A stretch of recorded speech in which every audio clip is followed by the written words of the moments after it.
Hello everyone.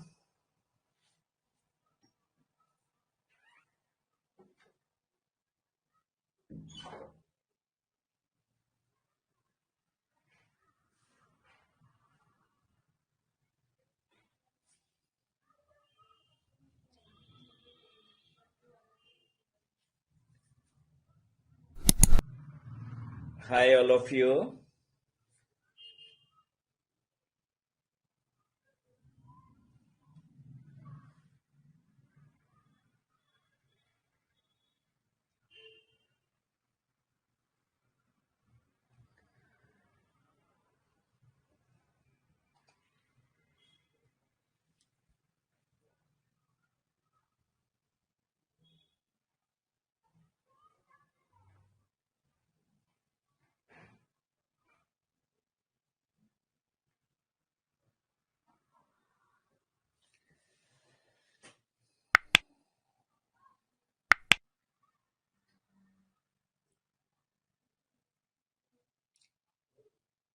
Hi, welcome Sachin, Manish. How you people are doing? In the meantime, अभी बाकी लोग आए तब तक just let me know what course are you doing. आज हम लोग जीएसटी का एक बहुत ही इम्पोर्टेंट कॉन्सेप्ट ई इनवॉइसिंग ये सीखेंगे.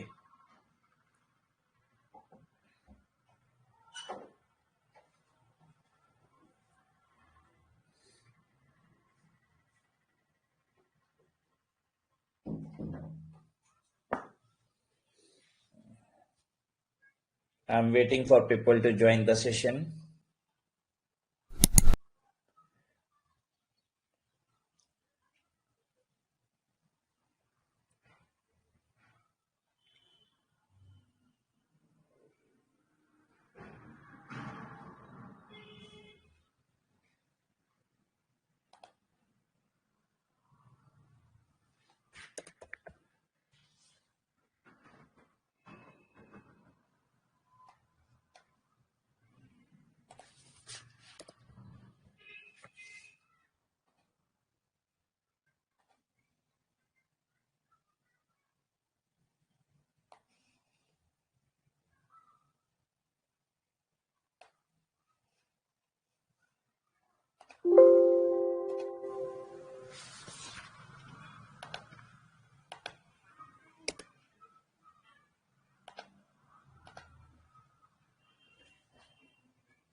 Sachin, which course are you doing?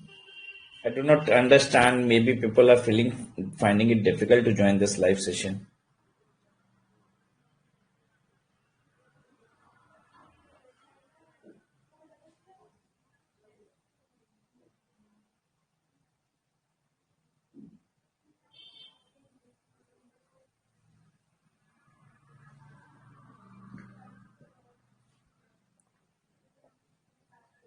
Most welcome, Sachin.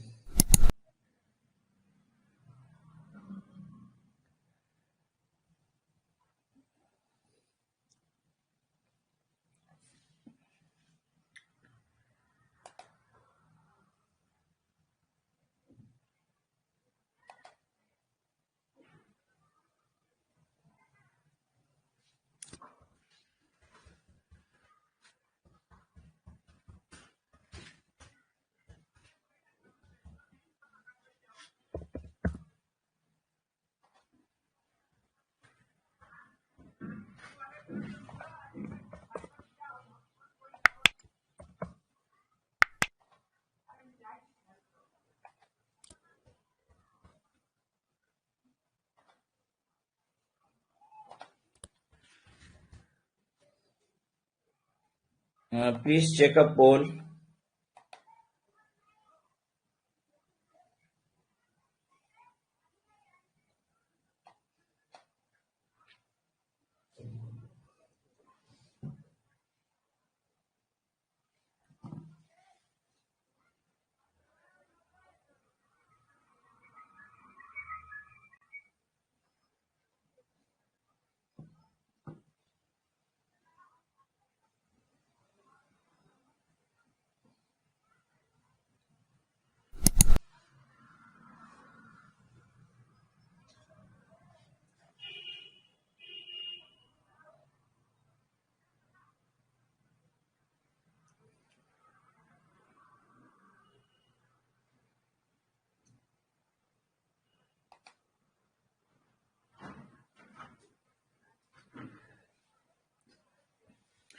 Sachin, as per promise, this was for the coming exam only, but still I'll try to help to the max it's possible. Abhi, as on date, we haven't decided when to close it.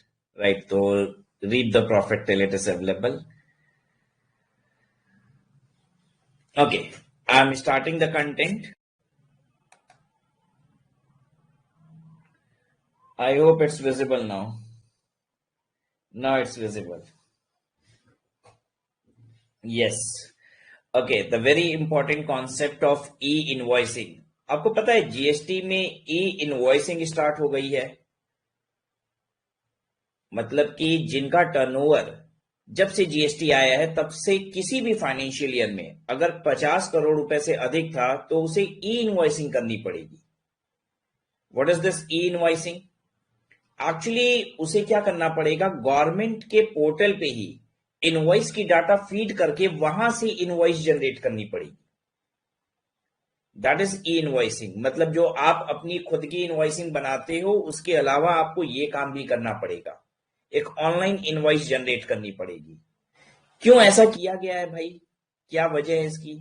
तो आपको बता दूं कि बहुत सारे लोग ना fake invoices भी क्रिएट करते हैं, राइट, जिसके बेसिस पे सामने वाला क्रेडिट ले लेता है, राइट। तो इस तरीके की धांधलियां भी मार्केट में चल रही है, गवर्नमेंट उनको रोकने के लिए ई इनवॉइसिंग कर रही है। ई इनवॉइसिंग के फायदे भी हैं कि जब आप ई इनवॉइसिंग करते हैं तो ऐसे केस में क्या होता है कि आपको जो GSTR 1 में अपनी सेल रिपोर्ट करनी पड़ती है वो करने की आवश्यकता नहीं है। अगर आप ई इनवॉइसिंग करते हैं तो जितनी भी आपकी इनवॉइसेस हैं वो ऑटोमेटिकली इंपोर्ट हो जाती है आपकी GSTR 1 में। और क्या फायदा है इसका?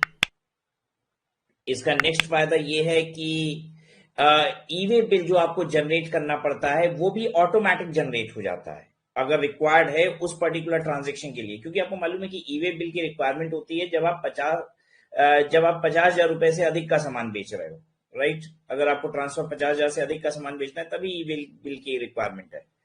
तो जब भी उस इनवॉइस के बेसिस पे एज पर लॉ अगर ई वे बिल की रिक्वायरमेंट होगी तो ई इनवॉइसिंग के केस में ई वे बिल भी ऑटोमेटिक जनरेट हो जाएगा, राइट। तो चलिए अब प्रोविजन एक एक करके पूरे प्रोविजंस को पढ़ते हैं ताकि हमें डिटेल में इसकी जानकारी हो जाए। ये ई इनवॉइसिंग सिर्फ और सिर्फ अभी बड़े व्यापारियों के लिए लाया गया है जिनकी टर्नओवर 50 करोड़ रुपए से अधिक किसी भी ईयर में हुई है अभी तक, जब से जीएसटी लॉन्च हुआ है तब से लेके। लेकिन ई इनवॉइसिंग करनी किसके लिए है ये बात भी जान लीजिए, सिर्फ B2B ट्रांजेक्शन के लिए।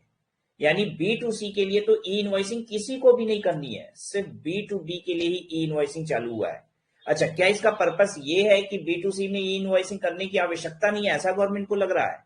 नहीं, गवर्नमेंट कह रही है एक एक करके करते हैं। पहले B2B के लिए ई इनवॉइसिंग ले आते हैं, फिर हम B2C के लिए ले आएंगे, अभी हम बड़े व्यापारियों के लिए कर रहे हैं, बाद में धीरे से छोटे व्यापारियों के लिए भी कर देंगे, राइट। तो इसके जो होराइजन है इसको बढ़ाया जाएगा। अभी सिर्फ बड़े व्यापारी वो भी B2B।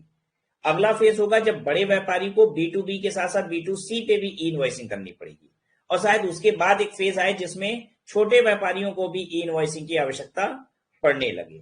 तो आज का प्रोविजन जो ई इनवॉइसिंग का है वो देख लीजिए। जीएसटी में ये एक नया अमेंडमेंट है तो आपके एग्जाम के लिए भी बहुत इंपॉर्टेंट है। चलिए शुरू कर रहे हैं अब हम लोग।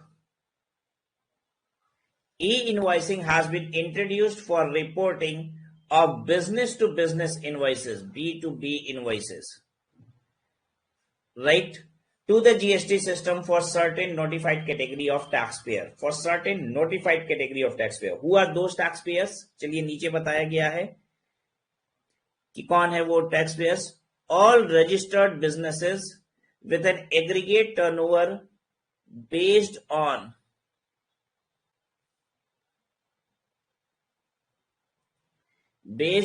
PAN in any preceding financial year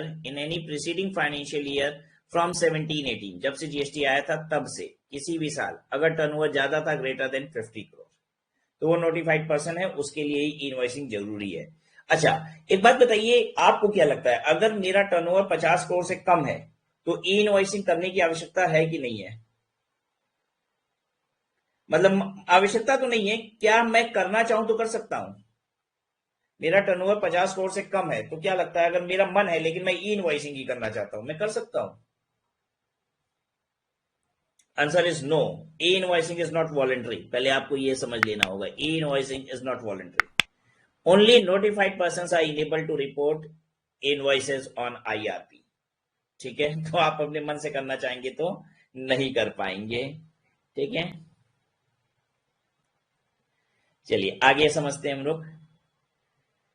अच्छा, ई इनवॉइसिंग का मतलब भी प्राय लोग पता है क्या समझ रहे हैं, इसका मतलब होता है कि इनवॉइस गवर्नमेंट के पोर्टल पे जनरेट होगी, ऐसा कुछ है नहीं।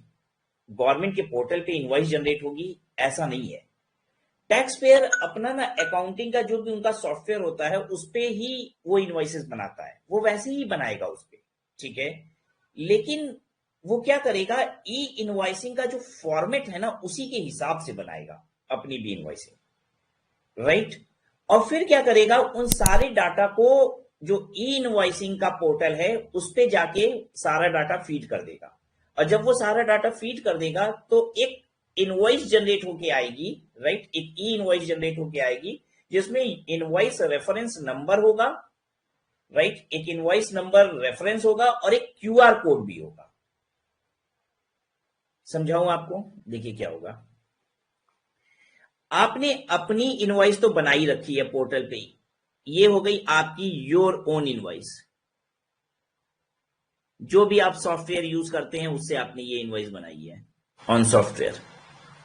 ठीक है, इसके डाटा को आप गवर्नमेंट की वेबसाइट पे जाएंगे, ई इनवॉइसिंग की वेबसाइट अलग है जिसपे आप जाएंगे और डाटा फीड करेंगे।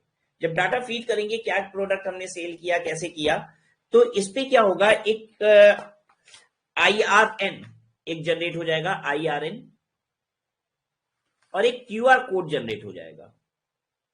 और बाकी जितनी चीजें इनवॉइस में होती है ना, आइटम क्या है, किस रेट से है, ये सब भी यहां पे लिखा हुआ रहेगा। ठीक है, what is IRN? Invoice reference number, invoice reference number. अब देखिए ये नंबर ऑल टुगेदर एक डिफरेंट नंबर है। जो हमारी इनवॉइस जनरेट हुई थी ना, इसका नंबर पता है क्या था, ये नंबर था इसका बिल नंबर 36। ठीक है, जो हमने बनाया था सॉफ्टवेयर से। ठीक है, क्यों, क्योंकि ये मेरा 36वां नंबर बिल था इस करंट फाइनेंशियल ईयर का। लेकिन यहाँ पे जो इनवॉइस नंबर जनरेट होता है वो कुछ ऐसा जनरेट होता है, मतलब बहुत ही यूनिक टाइप का होता है। मैं बताऊं कैसा दिखेगा आपको, बहुत ही जबरदस्त दिखेगा। ये ऐसे होगा, ओके, 78FBPCK9321 ABCFJK124। अभी अभी और लंबा चलेगा, इतना बड़ा रेफरेंस नंबर होगा। ठीक है, ये गवर्नमेंट का रेफरेंस नंबर, और इसी से चेक हो जाएगी कि इनवॉइस परफेक्ट है कि नहीं है। ठीक है, तो ध्यान दीजिएगा, इसलिए सिर्फ ये इशू नहीं होता, ये आपकी अपनी इनवॉइस तो इशू होगी ही, ये आपको निकालना पड़ेगा ई इनवॉइस इससे।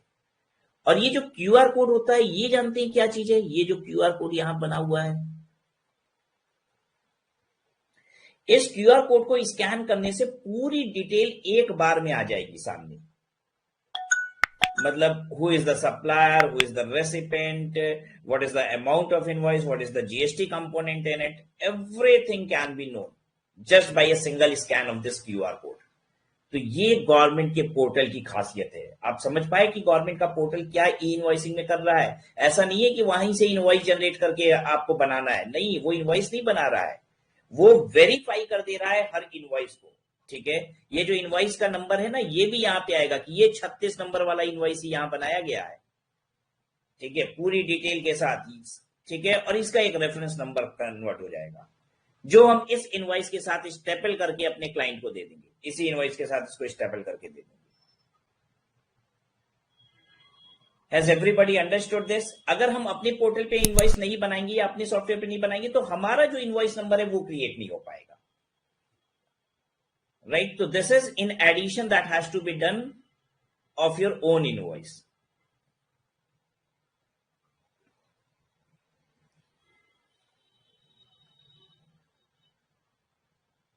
Now coming back here,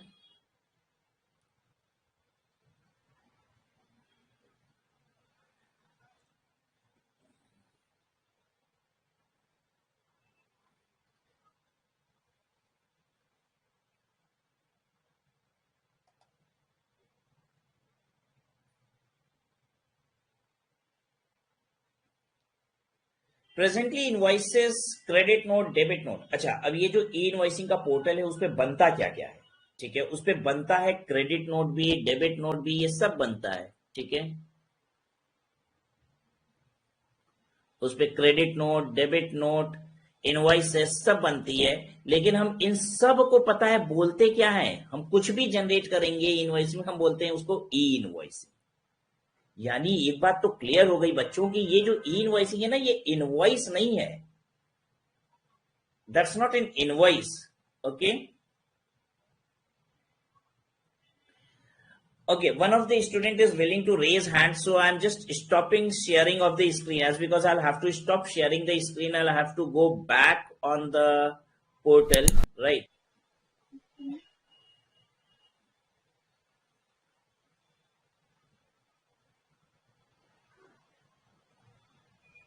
I would like you to raise hand once again.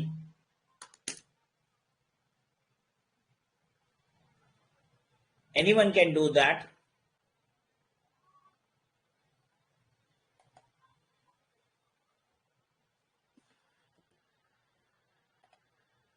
I just want a raise hand again. Okay, just give me a moment.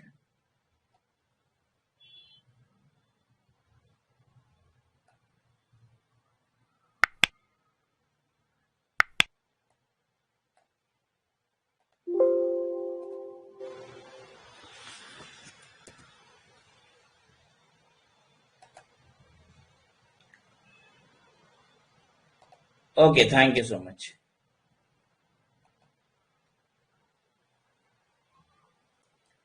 Let me get right.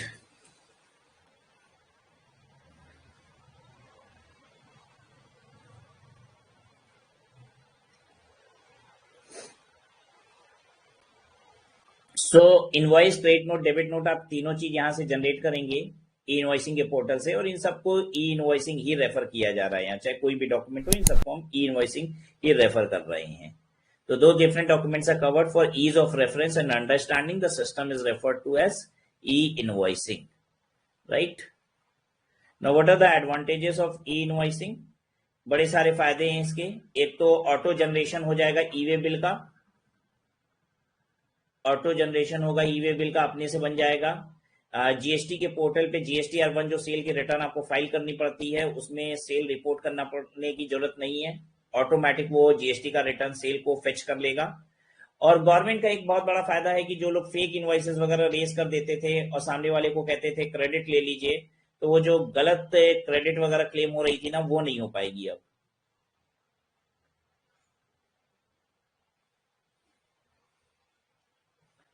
Right. So wrong credits will not be claimed now.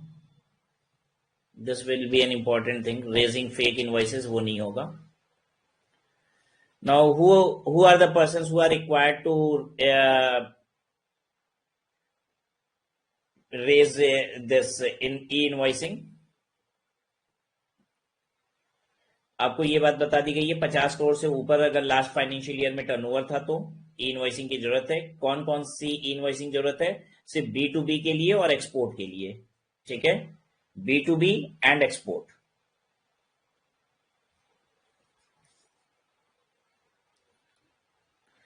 B2C के लिए अभी required नहीं है, as on date it is not required for B2C invoices. B2C invoices को next phase में लाने की पूरी प्लानिंग है गवर्नमेंट की, कि government is going to bring this B2C in the will be brought in e invoicing in the next phase. अच्छा, e invoicing ISD के लिए भी एप्लीकेबल नहीं है, नॉट एप्लीकेबल फॉर ISD। अच्छा, अगर मेरा टर्नओवर मान लीजिए 50 करोड़ रुपए से ज्यादा था किसी साल, लेकिन मैं जो सर्विस ये या गुड्स देता हूं वो रिवर्स चार्ज में फॉल करती है, टैक्स मुझे नहीं देना, टैक्स तो रेसिपेंट को देना है, तो भी क्या मुझे इनवॉइसिंग करनी पड़ेगी? मेरा टर्नओवर 50 करोड़ से ज्यादा है, लेकिन इनवॉइस की तो मुझे आवश्यकता है ही नहीं। इनवॉइस किसको देना है? मतलब मैं तो जीएसटी लगाता ही नहीं ना हूं, तो जीएसटी तो रेसिपेंट लगाता है, तो क्या मैं ई इनवॉइसिंग करूंगा? हाँ, आंसर इसका है यस, आपको ई इनवॉइसिंग करना पड़ेगा। जैसे मान लीजिए आप एक एडवोकेट हो, ठीक है, आपका 50 करोड़ से ज्यादा टर्नओवर था किसी साल, तो रेसिपेंट को यहाँ पे जीएसटी पे करनी पड़ती है, लेकिन फिर भी आपको ई इनवॉइसिंग रेस करनी पड़ेगी, ठीक है, क्योंकि गवर्नमेंट ऑन रिकॉर्ड चाहती है, ऐसा तो नहीं कि ये सब जीएसटी चोरी हो जा रही है। This is to be checked. Exemptions from e invoicing, exemptions किसको किसको मिली हुई है ई इनवॉइसिंग से देख लीजिए। स्पेशल इकोनॉमिक जोन को ई इनवॉइसिंग से एग्जेम्पशन है, ठीक है। Issuer of banking company or financial institution including NBFC, they are exempted from e-invoicing. Goods transport agency को invoicing से exemption है, they aren't required to issue invoice. Passenger transport services में अगर आप हैं तो भी आपको इनवॉइसिंग करने की आवश्यकता नहीं है, और सिनेमा वालों को नहीं करना है, ठीक है, सिनेमा वालों को नहीं करना है इनवॉइसिंग।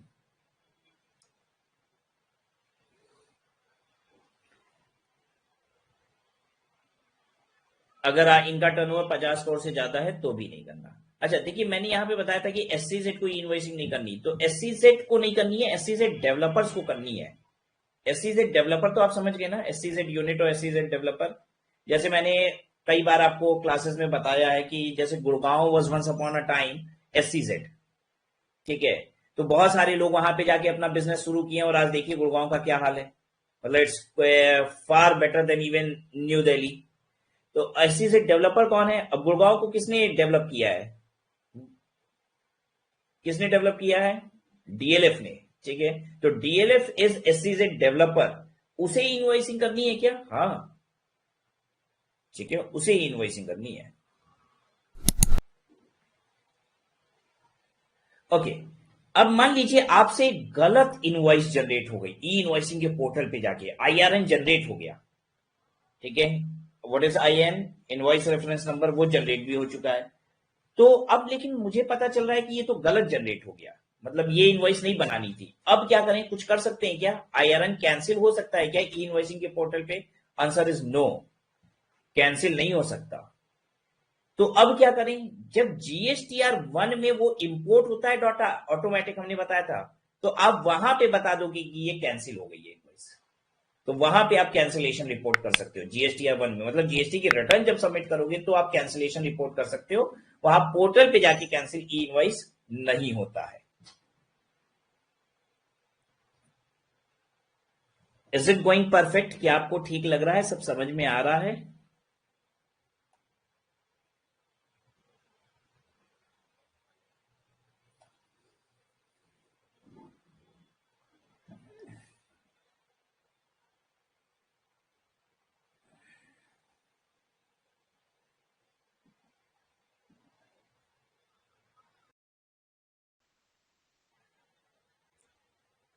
बहुत देर हो गया था, आपको देखा नहीं था, मैंने सोचा एक बार समझ लूं आपसे।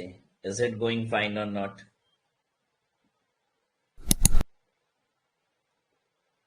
वेंकट मुरली, अपूर्व, अपूर्वा, सचिन, कैसा चल रहा है? ठीक है।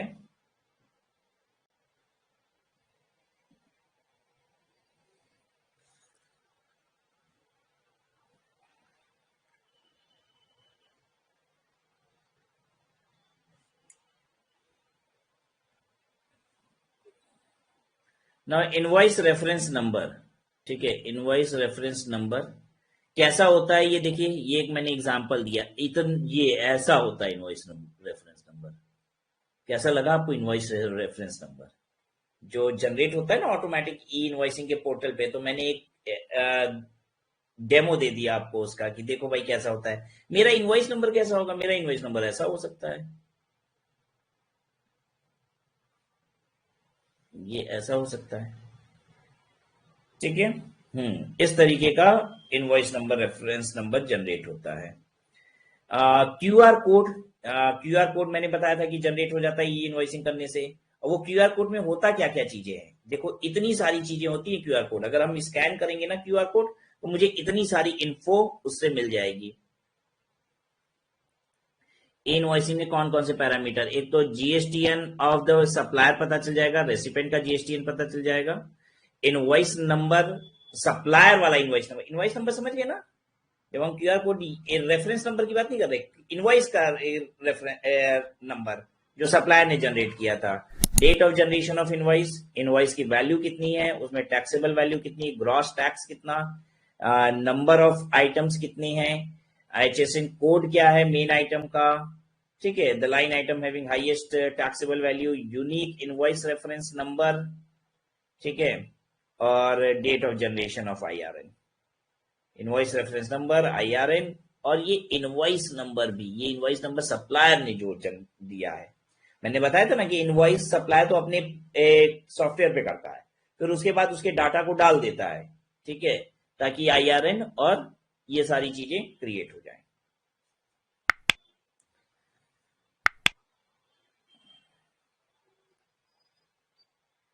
Right,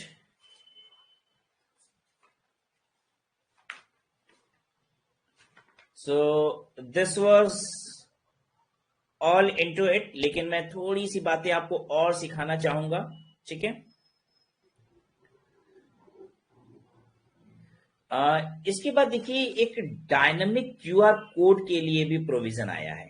dynamic QR code, again this is very very important. What is this dynamic QR code?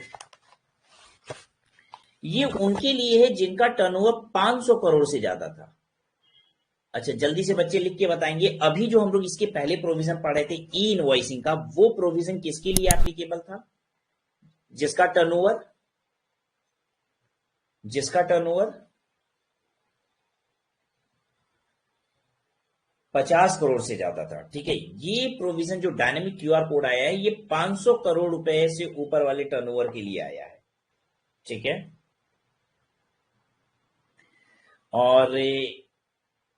और भी इसके बारे में बताइए, इसमें क्या है एक्चुअली, इसमें ये बताया गया कि जिसका भी टर्नओवर 500 करोड़ रुपए से ऊपर है, वो क्या करेगा, अगर कोई भी B2C सप्लाई करता है, B2C सप्लाई करता है, तो उसमें वो एक पेमेंट का क्यूआर कोड दे देगा। पेमेंट का क्यूआर कोड लगाना पड़ेगा, ताकि कोई भी इंसान उसको स्कैन करे और उसकी पेमेंट कर दे। तो आप कहोगे इसमें कौन सी बड़ी बात है सर, आजकल 500 करोड़ तो छोड़िए, पान की दुकान पे, सब्जी वाले के यहाँ भी पेटीएम का क्यूआर कोड पड़ा होता है, या फोन पे का क्यूआर कोड पड़ा होता है, गूगल पे का क्यूआर कोड पड़ा होता है, स्कैन करिए और पेमेंट कर दीजिए। बोलिए ऐसा होता है कि नहीं? तो ये गवर्नमेंट कौन सा डायनामिक क्यूआर कोड लॉ बना रही है? 500 करोड़ से ऊपर वालों को B2C पेमेंट क्यूआर कोड लगाना पड़ेगा, ठीक है।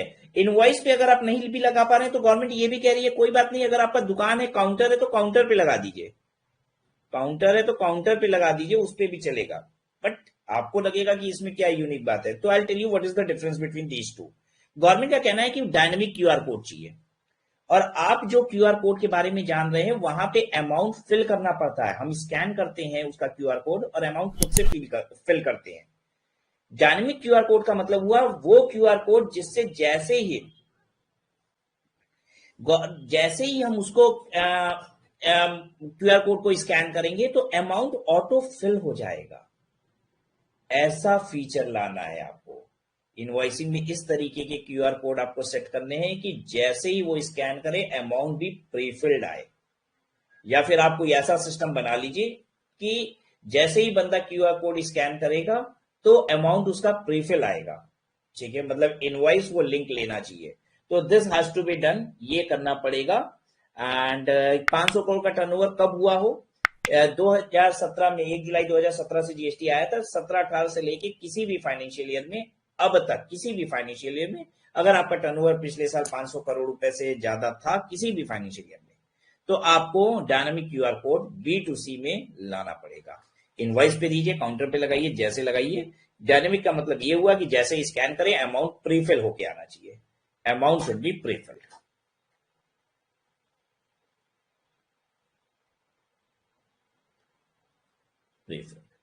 क्लियर है सबको ये बात? चलिए, तो it was an nice session with you, I believe.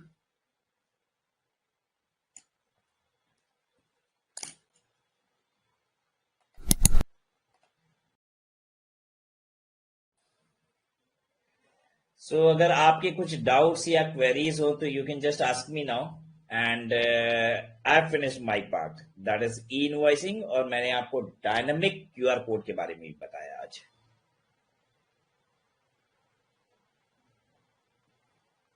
This was a very important amendment for your upcoming examination. Any message for me?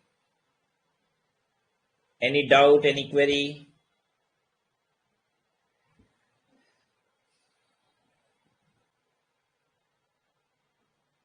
Okay, thank you so much everyone. आपका फिर से बहुत आभार ये एजुकेशन फ्री करने के लिए, again दिल से शुक्रिया। Oh most welcome Sachin, most welcome. चलो bye bye all of you.